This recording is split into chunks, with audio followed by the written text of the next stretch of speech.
Srdečne pozdravujem všetkých organizátorov i účastníkov pochodu Bratislava za život, ktorý sa koná pod záštitou Bratislavskej arcidiecézy. Ďakujem aj za možnosť aspoň krátko sa vám prihovoriť aj z metropoly východu, z Košíc, pretože aj Košice sú za život, rovnako ako je za život každý človek, ktorý vníma ľudský život ako dar, ktorý má svoju hodnotu zakotvenú v ľudskej dôstojnosti, v prirodzenom ľudskom práve.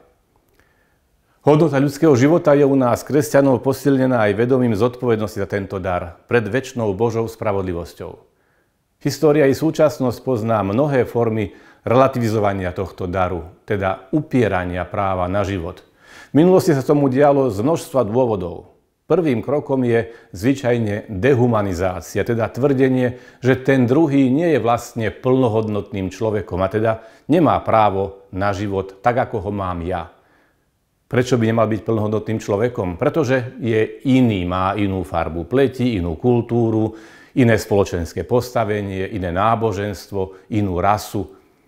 Dnes už väčšina ľudstva upustila od týchto neľudských a zločinných predstav, aplikácia ktorých ale ešte v nedávnej minulosti stála životy miliónov nevinných obetí.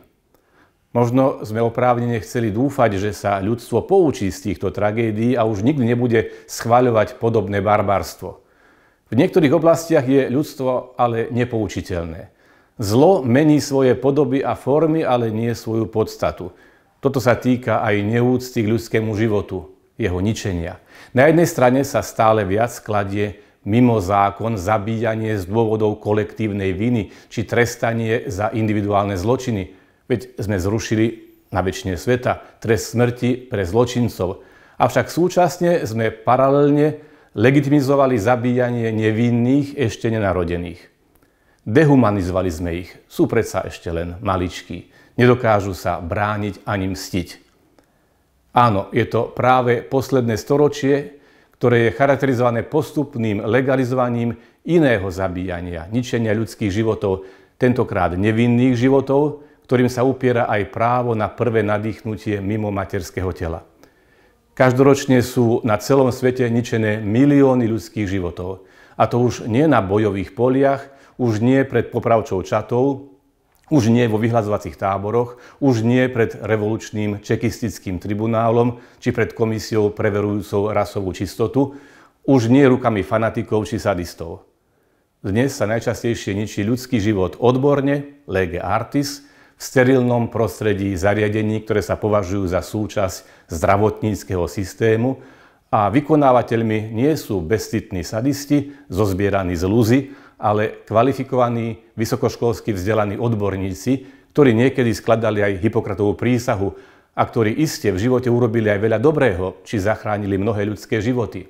Možno sú to niekedy tí istí, ktorí počas jedného pracovného dňa urobia všetko preto, aby jeden nenarodený ľudský život zachránili a následne ako si bezproblémovo prejdú k úkonom, ktorými sa ľudský život ukončuje. O čo ide v tomto prípade? O zatemnenie, o potlačenie svedomia. Zatemnenie svedomia umožnené aj spoločenskou objednávkou a permisívnou legislatívou. A nejde pritom o norimberské zákony. Našťastie stále viac lekárov sa rozhoduje uplatňovať si výhradu vo svedomí a nepodieľajú sa na tomto barbarstve. Ešte stále však sú mnohí, ktorí neradi počujú reči o svedomí, ba cítia sa priam dotknutí, čo aj len zmienkou na túto tému. A mnohí aktivisti by boli najradšej, keby štát dokázal príkazom garantovať všeobecnú dostupnosť potratových zákrokov. Iní vidia riešenie v rozšírení a odporúčaní chemických potratov, aby tak pomohli lekárom vyhnúť sa traume z úkonov, ktorými chirurgicky ukorčujú tehotenstvo. Aj Reinhard Heydrich a Adolf Eichmann na konferencii vo Wannsee v januári 1142 prezentovali myšlienku plynových komôr ako humánnejší spôsob zbavovania sa nežiadúcej rasy. Poukazovali pritom na výhodu menej traumatizujúceho vplyvu na vykonávateľov likvidačných rozkazov. Mali totiž skúsenosti s tým, že aj členovia popravčích čiat prežívali istý psychologický diskomfort z príliš krvavého vraždenia strieľaním a následného nakladania s mŕtvolami a preto sa rozhodli presunúť čo najväčšiu časť likvidačného procesu zobliekanie, strihanie obetí, zbieranie, prevoz a spaľovanie mŕtvol na pracovné komandá zložené zo samotných odsúdencov. Nasypanie granulátu cyklónu B do pripravených falošných sprch bolo považované za menej traumatizujúce ako špinenie sa krvou postrieľaných. Analogicky sa dnes obhajuje aj podávanie potratovej tabletky. Predstavuje to pokrok, menej krvavej práce pre kvalifikovaných vykonávateľov potratov, presunutie likvidačného procesu z nemocníc do domovov odsúdených, výkon ponechaný na najbližších rodinných príslušníkov, na ich matky, ktoré sú neraz prvými obeťami tejto potratovej mentality. Ich traumy však zdanlivo nikoho netrápia, o tých sa nehovorí. Pamätajme na túto paralelu, keď sa v najbližšej budúcnosti začne aj u nás iste verejná debata o potrebe chemického potratu. Ale ešte prvne, že by sme boli donútení bojovať proti tomuto novému zlu na horizonte našej ľudskej citlivosti a kultúry, robme všetko pre prebúdzanie ľudských svedomí, pre obnovovanie a utvrdzovanie presvedčenia o rovnakej dôstojnosti každého ľudského života.